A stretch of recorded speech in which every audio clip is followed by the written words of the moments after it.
All right, the present, that is our current present. Well, there's the greater good defense.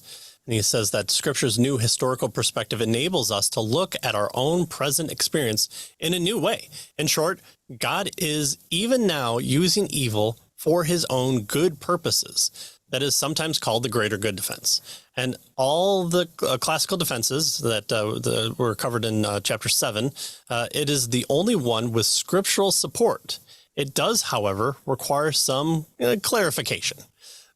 As Jay Adams and Doug Ederson has pointed out, Scripture deals with the problem of evil, and it's typically theocentric as opposed to anthropocentric. So it's God-centered rather than man-centered, which we don't like that. We want explanations. We want to be Job-centered.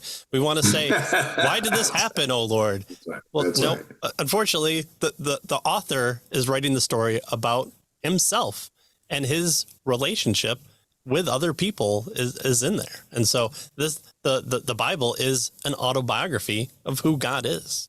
So many traditional treatments of the problem assumes that God's ultimate purpose is to provide happiness for man. And of course, that's not so. God's ultimate purpose is to glorify himself. And indeed, man's own chief end is to glorify God and what? Enjoy him forever. Suffering is for a while. Glory is for eternity.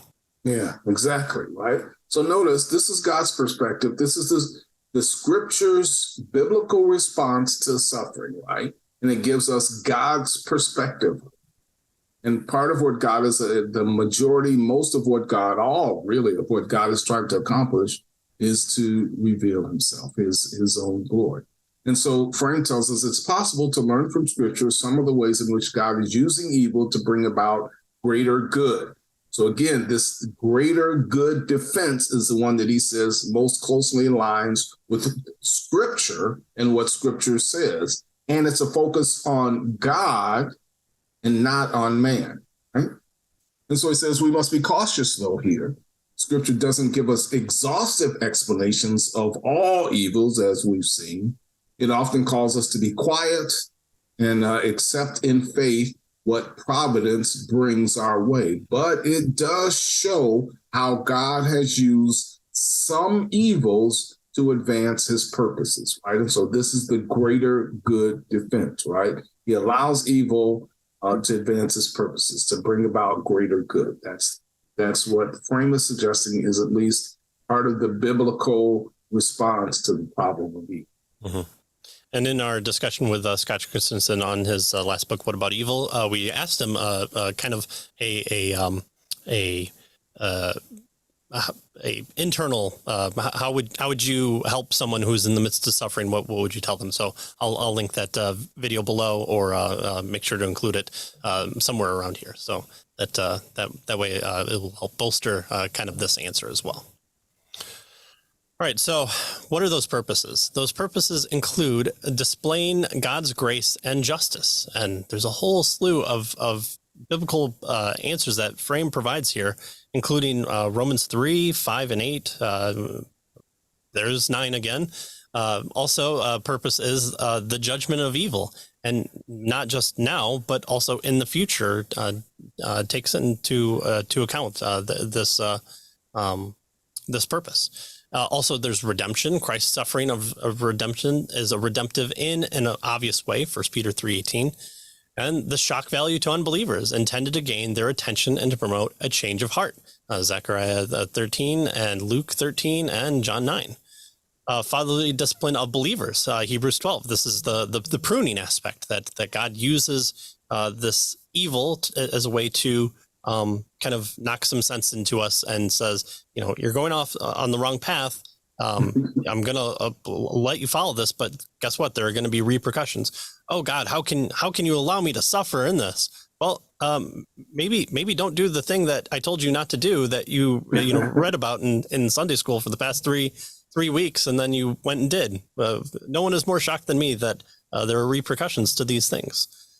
There's also a vindication of God. And an example of this is in Romans 3:26. So all these different purposes are to build up this greater good theodicy that he says accounts for many good answers to the problem of evil. Exactly. In fact, he says that we see evil used for good again and again in Scripture. It's used for good. Think of Joseph, right? What you meant for evil, God meant for good. So can we not accept, he says in faith, that these evils, right, the evils that we've seen, have been resolved, and therefore the ones that are unexplained also have a purpose in the depths of God's mind. Right? He says, again, we do not have a complete theoretical answer to the problem of evil, but what we do have is a strong encouragement to trust God even amidst the unexplained suffering. So God is telling us here that, hey, he's using this for good. And so, yes, he hasn't given us the answer that we want for our particular issue, right? But we can see all of these illustrations of how God has used this for good and the answer that he's given here. And so we should trust him for our particular suffering. He says, indeed, the encouragement is so strong, he believes that one would be foolish not to accept, what God is telling us. Right. This is like a M. Night Shyamalan movie. Listen, he's fooled me with the twist ending for the past 3 movies. It would be foolish for me not to accept the fact that, guess what, the next one is also going to have a twist ending, and so I'm going to be on the lookout for it. Well, guess what? God does those things again, and so we should be on the lookout for those things, but we sometimes have to get through the 2-hour movie in order to get to the ending.